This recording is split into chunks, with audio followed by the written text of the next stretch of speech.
তাহলে রিজিক নিয়ে এত টেনশন করার কি আছে ভাই? টেনশনে কিছু আছে? কার কাছে রিজিক? আল্লাহ লিখে রাখছেন না?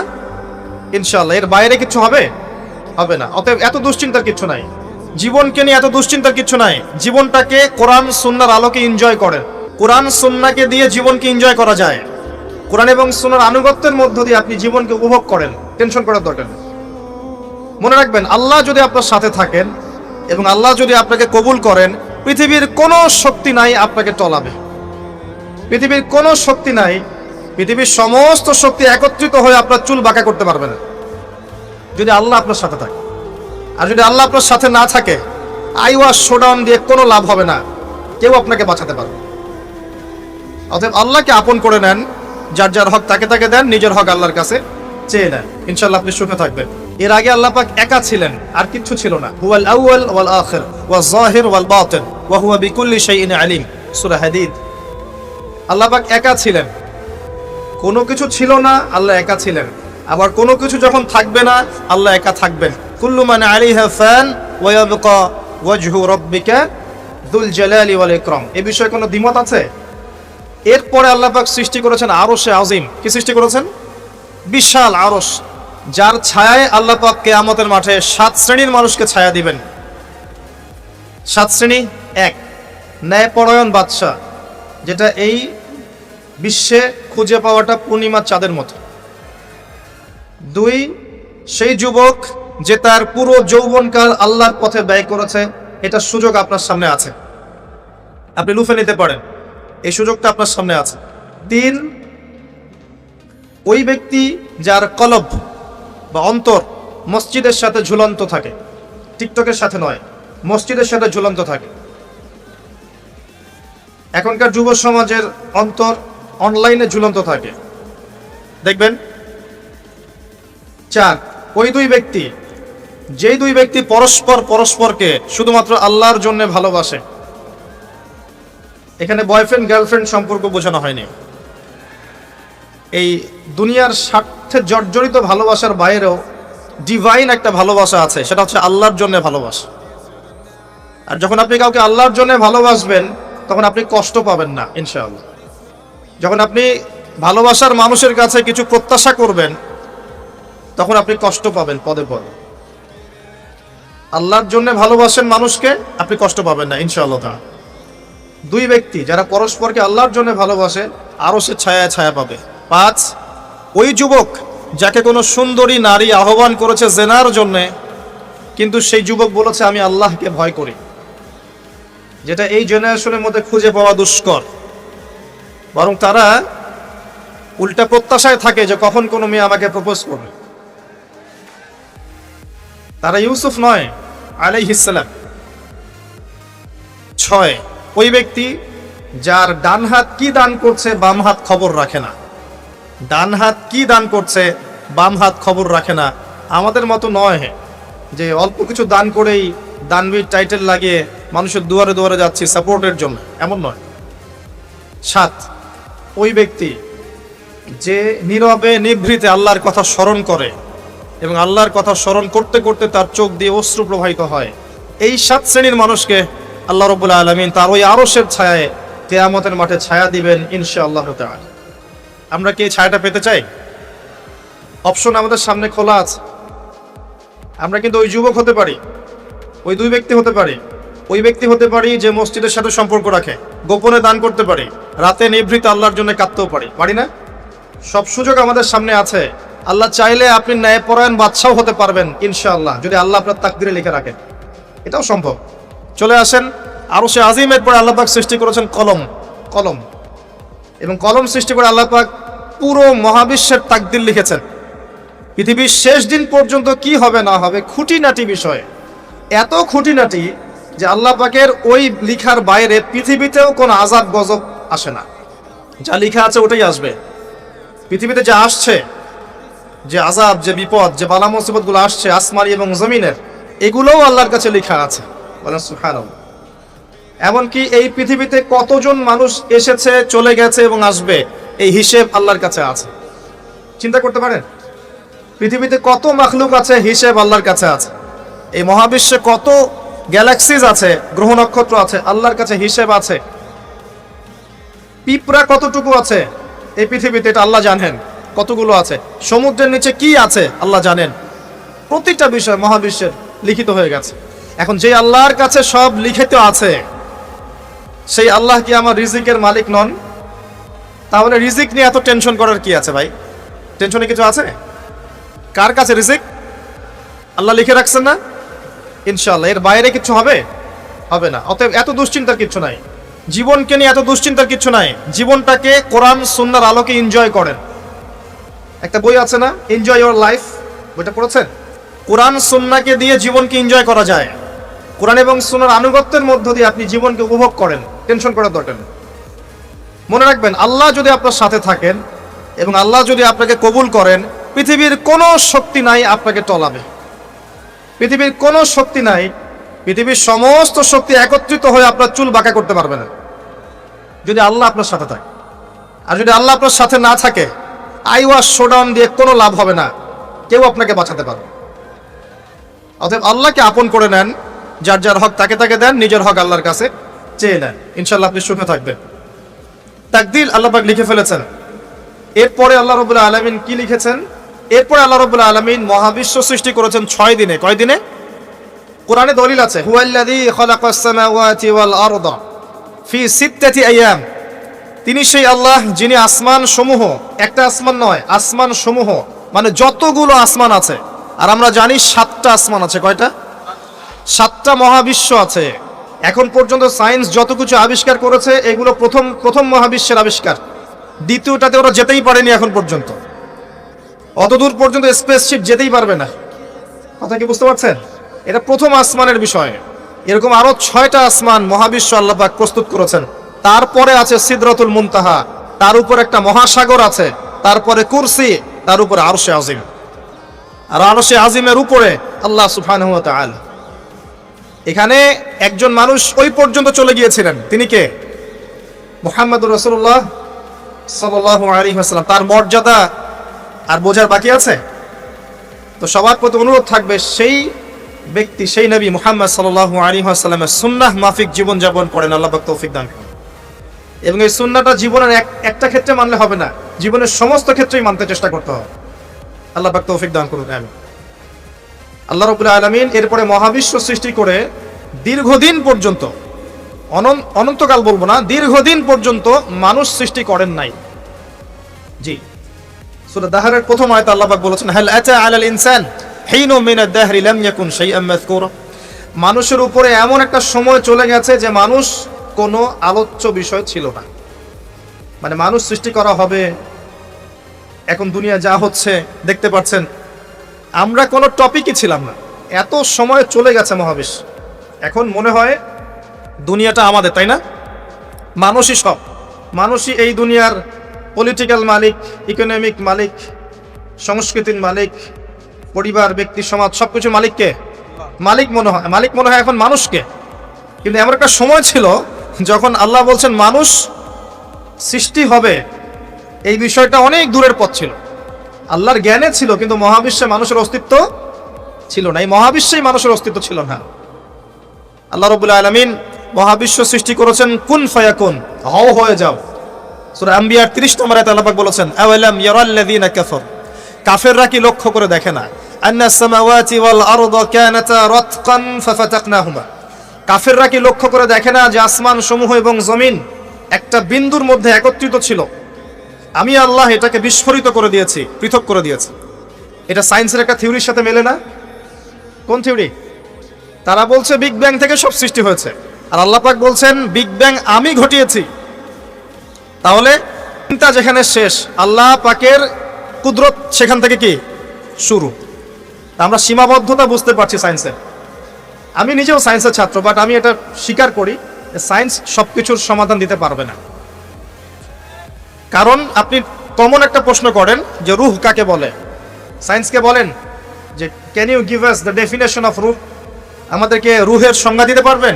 রূহটা কঠিন নাকি তরল না বায়বীয় না কি, আপনি কি ব্যাখ্যা করতে পারবেন? পারবেন না। সিম্পল। জিন জাতির ব্যাখ্যা দেন, ফেরেশতার ব্যাখ্যা দেন, কবরের আযাবের ব্যাখ্যা দেন, জান্নাত জাহান্নাম, হুর পরীর ব্যাখ্যা দেন। হুর পরী না, হুরুন আইন, ভুল হয়েছে, হুরুন আইন। মিজান, পুলসিরাত এগুলোর ব্যাখ্যা দিতে পারবে? আমাদের আত্মাটারই তো ব্যাখ্যা দিতে পারছে না। ঘুম, স্বপ্নের ব্যাখ্যা দিতে পারবে? ঘুমন্ত অবস্থায় মানুষ হাসছে এবং কাঁদছে, কি জন্যে? ব্যাখ্যা দিতে পারবে? স্বপ্ন দেখছে, কোত্থেকে স্বপ্ন আসছে, আর স্বপ্ন মাঝে মাঝে সত্য কেমন করে হচ্ছে, এর ব্যাখ্যা দিতে পারবে? স্বপ্ন সত্যি হয় না? শেষ জামানায় মুমিনদের স্বপ্ন বেশি বেশি সত্য হবে এমনও এসেছে হাদিসে। আখিরুজ্জামানে মুমিনদের স্বপ্ন সত্যি হবে। নবী সাল্লাল্লাহু আলাইহি ওয়াসাল্লাম নবুয়তের আগে এমন স্বপ্ন দেখতেন সকালবেলা সত্য হয়ে যেত। নবুয়তের একটা অংশ স্বপ্ন, 36 ভাগের 1 ভাগ সত্য স্বপ্ন। যাই হোক, আমরা টপিকে চলে আসি। আল্লাহ রাব্বুল আলামিন বিগ ব্যাং দিয়ে মহাবিশ্ব সৃষ্টি করার পর সুদীর্ঘকাল পর্যন্ত মানুষকে সৃষ্টি করেন নাই। এরপরে অনেক সময় পর আল্লাহ পাক ফেরেশতাদেরকে ডেকে বলছেন এই আয়াতটা, যে হে ফেরেশতারা, আমি পৃথিবীতে আমার খলিফা পাঠাতে চাই, মানুষকে আমার খলিফা করে পাঠাতে চাই। খলিফা কি জিনিস? যিনি কাপড় সেলাই করেন তিনি খলিফা? খলিফা কি জিনিস? খলিফার ডেফিনেশনটা শোনে না। আল্লাহ পাক আদম আলাইহিস সালাম ছাড়াও আরো একজন নবীর ব্যাপারে খলিফা শব্দ ব্যবহার করেছেন, তার নাম কি? শুকরান, কে বলেছেন? জাযাকাল্লাহ। দাউদ আলাইহিস সালাম, তার ব্যাপারে আল্লাহ পাক বলেছেন তিনি ছিলেন খলিফা। কোন সূরা? সূরা সাদ। কোন সূরা? সূরা সাদ। আল্লাহ পাক বলেছেন ইয়া দাউদ, হে দাউদ, ইন্না জাআলনাকা খলিফাতান ফিল আরদ, নিশ্চয়ই আমি তোমাকে পৃথিবীতে আমার খলিফা করেছি। সুলাইমান আলাইহিস সালামের সময় এত উন্নত সভ্যতা ছিল যেটা আর কখনো আসবে না, এবং তাকে এত ক্ষমতা দেওয়া হয়েছিল আল্লাহর পক্ষ থেকে, যার কথা নবী সাল্লাল্লাহু আলাইহি ওয়াসাল্লাম স্মরণ করে বলেছিলেন যে একটা জিন আমাকে সালাতের মধ্যে ডিস্টার্ব দিচ্ছিল, আমি ভাবলাম জিনটাকে ধরে বেঁধে রাখবো। এটা আমাদের নবীজি বলছেন, একটা জিন আমাকে নামাজে ডিস্টার্ব করছিল, আমি ভাবলাম জিনটাকে ধরে খুঁটির সাথে বেঁধে রাখি। তখন আমার সুলাইমানের কথা মনে পড়লো, আমার ভাই সুলাইমানের কথা মনে পড়লো, যে সুলাইমান আলাইহিস সালামকে আল্লাহ পাক এই ক্ষমতা দিয়েছিলেন। আর সুলাইমান আলাইহিস সালাম আল্লাহর কাছে দোয়া করেছিলেন, আল্লাহ আমাকে যে ক্ষমতা দিয়েছো এরপরে আর কাউকে দিও না, এটা দোয়া করেছিলেন। আমার সুলাইমানের কথা মনে পড়লো, আমি জিনটাকে ছেড়ে দিলাম, বাদলাম না। আমাদের নবী মুহাম্মদ সাল্লাল্লাহু আলাইহি ওয়াসাল্লাম মানুষের সম্মান বুঝতেন। আমাদের নবী মুহাম্মদ সাল্লাল্লাহু আলাইহি ওয়াসাল্লাম অন্যের সম্মান বুঝতেন, আর আমরা তার উম্মাহ অন্যের সম্মান নষ্ট করতে পারলে আমাদের ভাত হজম হয়। অন্যের সম্মান নষ্ট না করা পর্যন্ত ভাত হজম হবে না। আর মুহাম্মদ সাল্লাল্লাহু আলাইহি ওয়াসাল্লাম অন্যের সম্মান বুঝতেন। আসেন, সুলাইমান আলাইহিস সালাম এবং দাউদ আলাইহিস সালাম এই জেরুজালেম থেকে বিশ্ব শাসন করেছিলেন। আর জেরুজালেম চিনেন তো আপনারা? কোন দিকে? চায়নার দিকে, রাশিয়ার দিকে, নাকি আমেরিকার দিকে? আচ্ছা, ওইদিকে আমরা পরে আসবো ইনশাল্লাহ, সভ্যতার সংকটের শেষের দিকে আমরা ওইদিকে আসবো ইনশাল্লাহ। এবার আসেন, দাউদ আলাইহিস সালামকে আল্লাহ পাক বলছেন তোমাকে খলিফা করেছে পৃথিবীতে, তোমার কাজ কি? ফাহকুম বাইনান নাসি বিল হক, হে দাউদ তোমার কাজ হচ্ছে মানুষের মাঝে ন্যায় বিচার করা, মানুষের মাঝে ন্যায় বিচার করা, হকের মানদণ্ডে বিচার করা। হকটা কি? এর উত্তরও কোরআন আপনাকে দিবে। কোরআনের চেয়ে কি আমি ভালো উত্তর দিতে পারবো? কোনটা হক, কোনটা বাতিল, কোনটা ন্যায়, কোনটা অন্যায়, আমি কি বেশি বুঝি না আল্লাহ বেশি বোঝেন? কোথায় স্পষ্ট করা আছে, আমার মস্তিষ্কে না কোরআনে? কোরআনের সূরা কাহাফ খোলেন, আল্লাহ পাক বলেছেন ওয়াকুলিল হাক্কু মির রাব্বিকুম, হে নবী আপনি বলে দিন সত্য সেটাই যা তোমার রবের পক্ষ থেকে নাজিল হয়। আর কিছু বলার দরকার আছে? ফামান শাআ ফালইউমিন, যার ইচ্ছা হয় সে স্বীকার করুক, ঈমান নিয়ে আসুক। ওয়ামান শাআ ফালইয়াকফুর, যার ইচ্ছা হয় অস্বীকার করুক। ইন্না আ'তাদনা লিয-যালিমিনা নারান, অস্বীকারকারী জালেমদের জন্য আমি জাহান্নামের আগুন প্রস্তুত করে রেখেছি। বাস, আর কিছু বলার প্রয়োজন আছে? সূরা বাকারা আল্লাহ বলেছেন আল হাক্কু মির রাব্বিক ফালা তাকুনান্না মিনাল মুমতারিন, হক তোমার রবের পক্ষ থেকে আসে, তুমি সন্দেহবাদীদের অন্তর্ভুক্ত হও না। আসলে এটা হক কিনা, এই যুগে চলে কিনা, এই সন্দেহের অন্তর্ভুক্ত হও না। ইসলাম চির নতুন, চির প্রাচীন, চির আধুনিক, প্রত্যেকটা যুগের জন্য, শুধুমাত্র একটা যুগের জন্য নয়, এবং শুধু মুসলিমদের জন্য নয়, সবার জন্যই।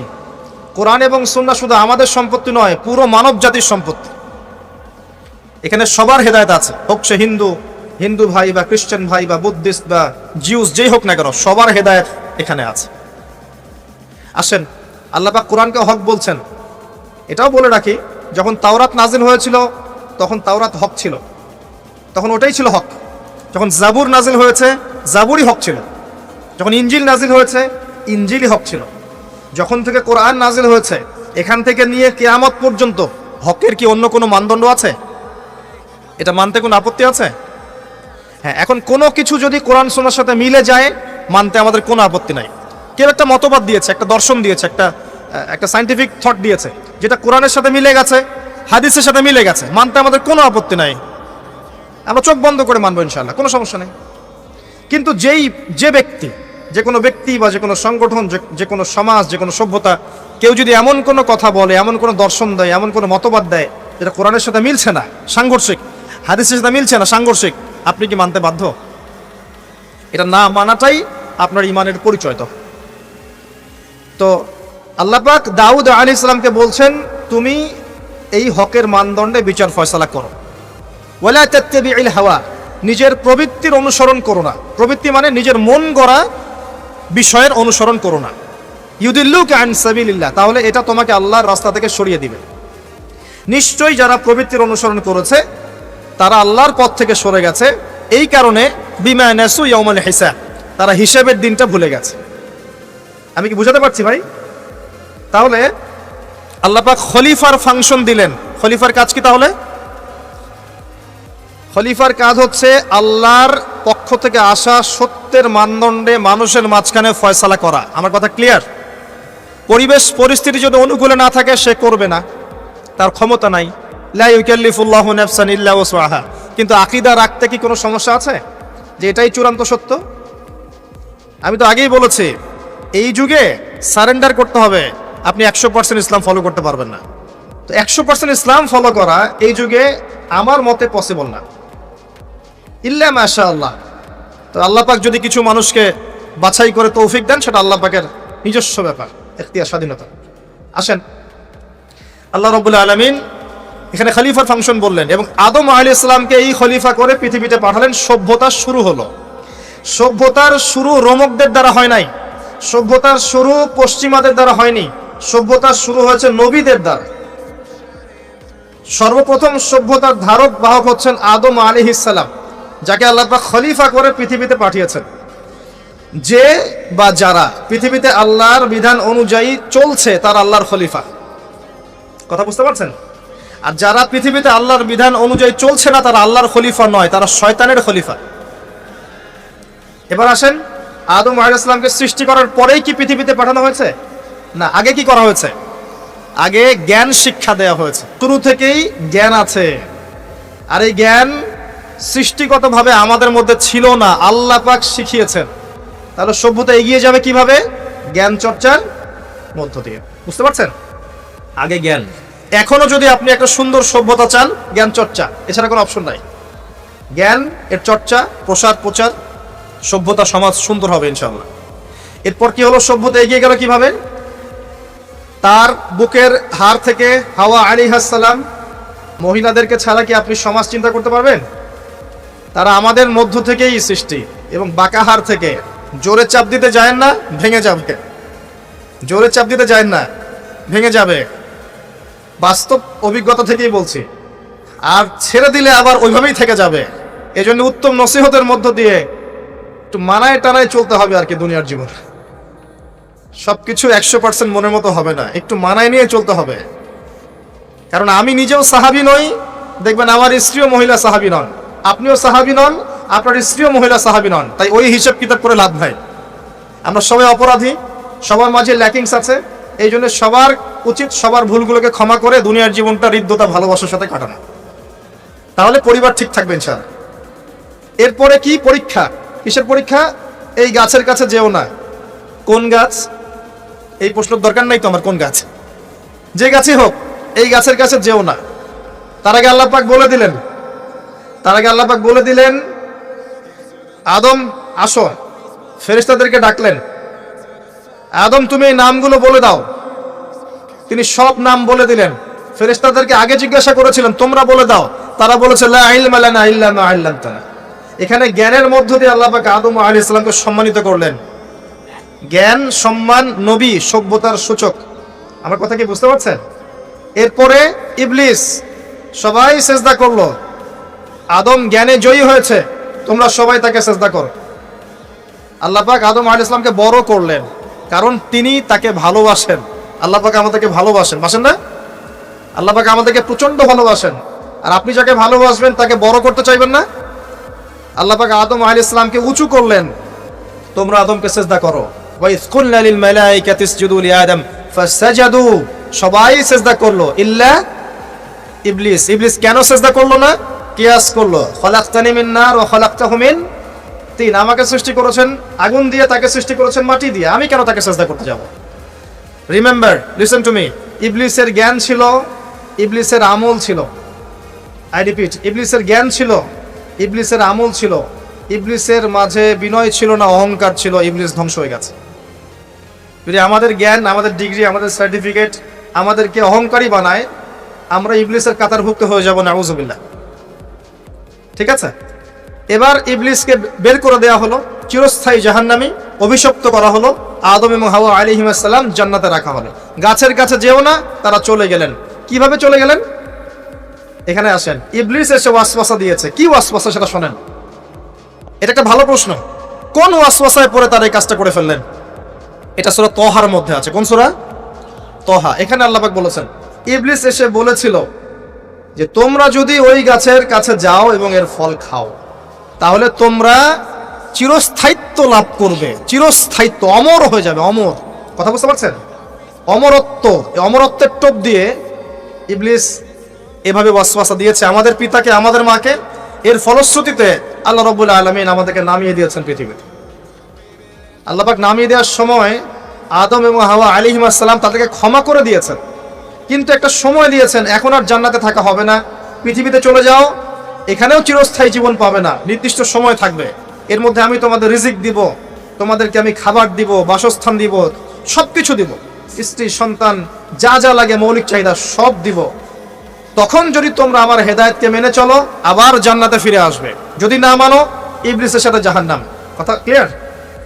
সহজ সরল জীবন দর্শন, দ্য ফিলোসফি অফ লাইফ। এত দর্শন শেখার দরকার নাই। আমরা দর্শনের বই পড়তে পড়তে মাথা খারাপ হয়ে গেছে। পশ্চিমা দর্শন, জৈন দর্শন, চারবাক দর্শন, ইউরোপিয়ান দর্শন, আধুনিক দর্শন পড়তে পড়তে অবস্থা খারাপ। মার্কসীয় দর্শন। সুবহানাল্লাহ, একটা সহজ সরল জীবন দর্শন আল্লাহ দিয়েছেন। সূরা বাকারার আয়াত নাম্বার 38 এবং 39, দুইটা আয়াত। কি দর্শন? আল্লাহ বলছেন, কুল নাহবিতু মিনহা জামিআ। আমি আল্লাহ বললাম তোমরা সবাই নেমে যাও। কারা কারা সবাই? আদম, হাওয়া, ইবলিস। তোমরা নেমে যাও পৃথিবীতে। ফাইম্মা ইয়াতিয়ান্নাকুম মিন্নি হুদান, তোমাদের কাছে আমার পক্ষ থেকে হেদায়েত আসবে। কি আসবে? এই যে তাওরাত, জাবুর, ইনজিল, কোরআন, আল্লাহর বাণী, ওহী, এগুলো আসবে। রাসূল আসবেন। ফামান তাবিআ হুদায়া ফালা খাউফুন আলাইহিম ওয়ালা হুম ইয়াহজানুন। যে বা যারাই আমার এই হেদায়েতকে মেনে চলবে, তাদের বিন্দু মাত্র ভয় নাই, কোনো টেনশন নাই, কোনো ভাবনা নাই। ইনশাআল্লাহ আবার জান্নাতে ফিরে আসবে ইনশাআল্লাহ। সুসংবাদ। ঠিক আছে? তারপরের আয়াত আল্লাহ পাক বলছেন, ওয়াল্লাযীনা কাফারু ওয়া কাযযাবু বিআয়াতিনা। কিন্তু যারা আমার আয়াতকে মিথ্যা প্রতিপন্ন করবে এবং অস্বীকার করবে, কুফরি করবে, ফাউলাইকা আসহাবুন নার, এরা হবে জাহান্নামের অধিবাসী। কার সাথে? ইবলিসের সাথে। হুম ফিহা খালিদুন, তারা সেখানে চিরস্থায়ী হবে। সহজ সরল জীবন দর্শন, দ্য ফিলোসফি অফ লাইফ। মানলেই শান্তি, না মানলেই অশান্তি। এরপর একটা চ্যালেঞ্জ, ইবলিস চ্যালেঞ্জও করছে। আল্লাহ তুমি আমাকে বের করে দিয়েছো, ঠিক আছে, আমি আদম সন্তানের ডান দিক থেকে আসবো, বাম দিক থেকে আসবো, সামন থেকে আসবো, পিছন থেকে আসবো, তাকে আমি জাহান্নামের পথে নিয়েই ছাড়ব। এটা মনে রাখেন মাথার মতো। ইবলিসের চ্যালেঞ্জ। আর আল্লাহ পাকও সতর্ক করলেন, ইন্নাহু লাকুম আদুউম মুবিন, সে তোমাদের স্পষ্ট শত্রু। এবার পৃথিবীতেও নামিয়ে দিলেন, হেদায়েতও পাঠাচ্ছেন, নবী রাসূল পাঠিয়েছেন। সভ্যতা আস্তে আস্তে এগিয়ে চলল। সভ্যতায় দুইটা শক্তি দেখতে পাচ্ছেন, একটা আল্লাহর পক্ষ থেকে আসা শক্তি, একটা শয়তানি শক্তি। এই দুটো নিয়ে সভ্যতা এগিয়ে চলছে।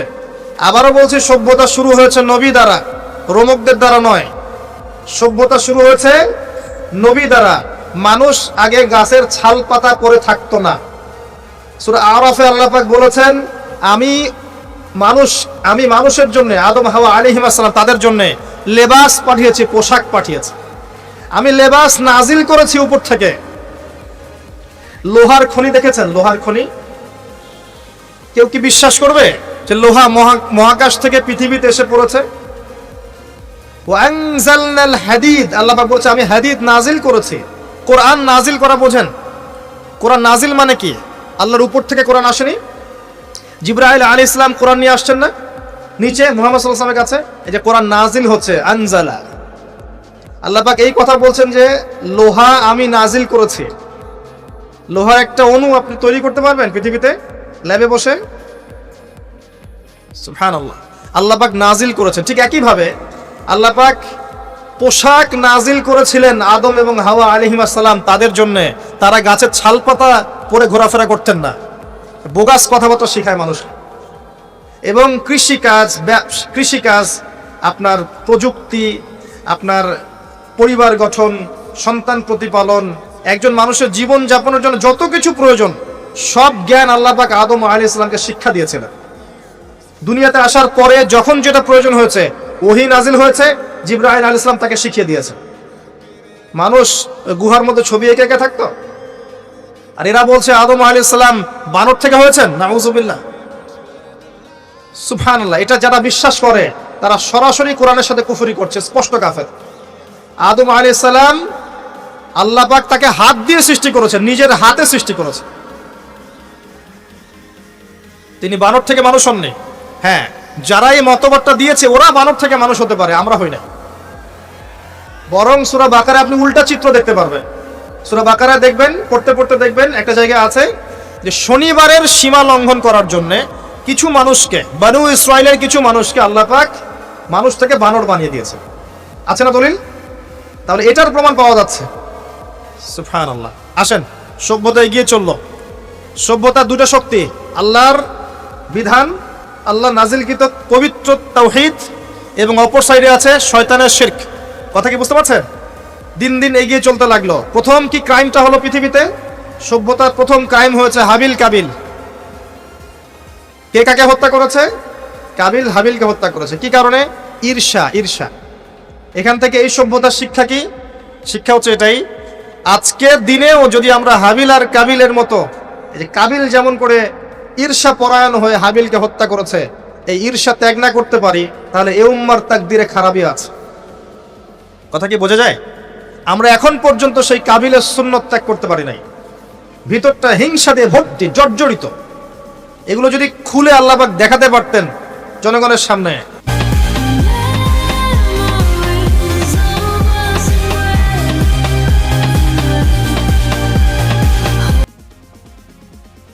লজ্জায়, দুর্গন্ধে, ধিক্কার জানাতে জানাতে আপনি আমার লেকচারও শুনতে আসতেন না।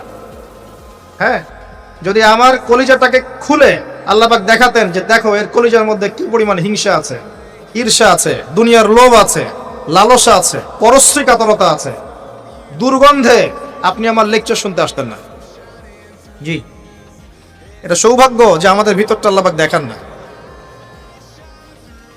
আল্লাহ পাক আমাদের কলবটাকে পরিষ্কার করুন, আত্মশুদ্ধি দান করুন, আল্লাহ নূর দান করুন, এবং ঈর্ষা ত্যাগ করার তৌফিক আল্লাহ পাক দান। এবার আসেন, সভ্যতা এগিয়ে চলছে। লেকচারটা একটু লম্বা হতে পারে, একটু ধৈর্য ধরেন। সভ্যতা এগিয়ে চলছে। আদম আলাইহিস সালামের যুগে কোনো পাপাচার খুব একটা দেখা যাচ্ছে না, শুধু এই পাপাচার ছাড়া। এর পরের জেনারেশনে গিয়ে দেখছি নূহ আলাইহিস সালামের কম। কার কম? নূহ আলাইহিস সালাম। 5 জন বড় বড় নবীর একজন। 5 জন বড় বড় নবীর নাম নূহ আলাইহিস সালাম, ইব্রাহিম, মূসা, ঈসা, মুহাম্মদ সাল্লাল্লাহু আলাইহি ওয়াসাল্লাম। আমি কিন্তু শেষে প্রশ্ন করব, উত্তর দিতে হবে, ঠিক আছে? ইনশাআল্লাহ। সঠিক উত্তর দিতে পারলে পুরস্কার, না পারলে যে পারবে তাকে আপনি হাদিয়া দিবেন। আপনার পকেট থেকে হাদিয়া নিয়ে তাকে দেওয়া হবে ইনশাআল্লাহ। তো নূহ আলাইহিস সালামের যুগে কি শিরক, প্রথম শিরকের পাপ মানুষ দেখলো। ইয়াগুস, ইয়াউক, নাসর, এরকম কিছু মূর্তি ছিল। এই মূর্তিগুলো তার উপাসনা করা শুরু করলো। বাই দ্য ওয়ে, এই মূর্তিগুলো কিন্তু তারা হাতে তৈরি করে নাই। আমার কথাটা ভালো করে বোঝেন। এই মূর্তিটা তারা আসলে অটোমেটিকলি হাতে তৈরি করে নাই। এই মূর্তিটা তৈরি করার পিছনে শয়তান তাদেরকে ওয়াসওয়াসা দিয়েছিল। কি ওয়াসওয়াসা দিয়েছিল? এই ব্যক্তিরা ছিল আগের সময়কার বুজুর্গ ব্যক্তি। বুজুর্গ ব্যক্তি বোঝেন, পরেশগার বুজুর্গ ব্যক্তি। তো শয়তান এদেরকে বুঝিয়েছিল, যদি তোমরা বুজুর্গ ব্যক্তিদের, আল্লাহওয়ালা মানুষদের মূর্তি তৈরি করে মসজিদের বাইরে রাখো, তাদেরকে দেখলে তোমাদের ইবাদতে মনোযোগ বাড়বে। শয়তান এই ওয়াসওয়াসা দিয়েছে। ওই জেনারেশন তাই করলো। ওই জেনারেশন যখন চলে গেল, পরের প্রজন্মকে শয়তান ওয়াসওয়াসা দিল, আরে মসজিদের বাইরে কেন, ভেতরেই রাখলে হয়। তারা ভেতরে নিয়ে আসলো, এই জেনারেশন শেষ হয়ে গেল। তারপরে আরেকটা জেনারেশন আসলো, ওদেরকে শয়তান বুঝালো সরাসরি এদের কাছে চাইলেই হয়। শিরক শুরু হলো। আপনি কি বুঝতে পারছেন কিভাবে শিরক শুরু হয়েছে বিশ্বে? এবার নূহ আলাইহিস সালাম 950 বছর তার কওমকে দাওয়াত দিলেন, শিরক ছেড়ে দাও, শিরক ছেড়ে দাও। কত বছর? 9টা শতাব্দী, 9.5 শতাব্দী তিনি তার উম্মাহকে দাওয়াত দিলেন, শিরক ছেড়ে দাও। তার স্ত্রী পর্যন্ত তার কথা শুনলো না, তার ছেলেও তার কথা শুনলো না। দাওয়াতটা কেমন ছিল? আমাদের মতো এই যে লাক্সারিয়াস বসে বসে দাওয়াত দেয় এমন নয়। দাওয়াতটা এমন ছিল, নূহ আলাইহিস সালাম নিজেই বলছেন, ইন্নী দাআউতু কওমি লাইলা ওয়া নাহার। আল্লাহ, আমি আমার কওমকে দিন রাত দাওয়াত দিয়েছি, দিন রাত 24 ঘন্টা। ওয়ালাম ইয়াজিদহুম দুআই ইল্লা ফিরারা। আমার দাওয়াত শুনে মানুষ খালি পালিয়েই গেছে, পালিয়েই গেছে। এরকম করে দাওয়াত দিয়েছে, এমন ভাবে দাওয়াত দিয়েছেন, শেষে সমাজের মানুষ শুনছে না, পরিবারের লোকও কথা শুনছে না। তখন হাত উঁচু করে বলছেন, রব্বি আন্নী মাগলুবুন ফান্তাসির। আল্লাহ, আমি পরাজিত, আমাকে সাহায্য কর। তখন আল্লাহ পাক প্লাবন পাঠালেন, ধ্বংস হয়ে গেল জালেম। আর যারা মুমিন তাদেরকে আল্লাহ পাক উদ্ধার করলেন কিস্তিতে করে। সভ্যতার সংকট বুঝতে পারছেন? সভ্যতার সংকট মানে হচ্ছে শিরক। যখন সভ্যতায় শিরক এসেছে, আল্লাহ পাক তাওহীদ পন্থীদেরকে বাঁচিয়েছেন, মুশরিকদেরকে ধ্বংস করে দিয়েছে। এবং এই মুশরিকদেরকে আল্লাহ পাক পরকালেও জাহান্নামের আগুনে জ্বালাবেন, আর তাওহীদ পন্থীদেরকে আল্লাহ পাক পরকালে জান্নাত দিবেন ইনশাআল্লাহ। এই সভ্যতা এগিয়ে যাচ্ছে, এরপরে আরো এগিয়ে গেল। সব তো বলার সময় নাই, কয়েকটা বলছি। এগিয়ে যেতে যেতে একটা কওম আসলো, একটা সভ্যতা আসলো, যারা এত শক্তিশালী, ফিজিক্যাল স্ট্রাকচার এত লম্বা চওড়া, মানে এক একজন তাল গাছের সমান সমান লম্বা মানুষ, আদম সন্তান। পাহাড় কেটে কেটে বাড়ি নির্মাণ করে। এবং তাদের এই সভ্যতা সম্পর্কে আল্লাহ পাক বলেছেন যে লাম ইউখলাক মিসলুহা ফিল বিলাদ। এমন সভ্যতা পৃথিবীতে সৃষ্টি করা হয়নি, এত উচ্চ মানের সভ্যতা ছিল। এদের নাম ছিল আদ জাতি। আদ কি নাম? তাদের নবী ছিলেন হুদ আলাইহিস সালাম। কি নাম? হুদ আলাইহিস সালাম। তিনি দাওয়াত দিলেন একই স্টাইলে, আল্লাহর ইবাদত করো, আমার আনুগত্য করো, শিরক করো না, ইত্যাদি ইত্যাদি। কওম তার কথা শুনলো না। অল্প কিছু মানুষ শুনলো, তাদেরকে তিনি সাথে নিয়ে চলে গেলেন। আল্লাহ পাক জালেমদেরকে ধ্বংস করে দিলেন। একই সুন্নাহ। কিভাবে ধ্বংস করলেন? ঝঞ্ঝা বায়ু দিয়ে।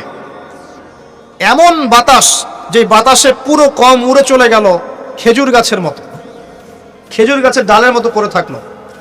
যারা বলতো মান আশাদ্দু মিন্না কুওয়া, আমাদের চেয়ে শক্তিশালী আর কে আছে, আল্লাহ পাক ওদেরকে বাতাস দিয়ে উড়িয়ে শেষ করে দিলেন।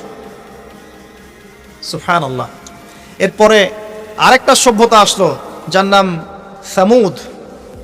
তাদের নবীর নাম সালেহ আলাইহিস সালাম। তারাও আদ জাতির ভাই, ওরাও ফিজিক্যালি অনেক স্ট্রং ছিল। একইভাবে নবী দাওয়াত দিলেন, তারা কবুল করলো না।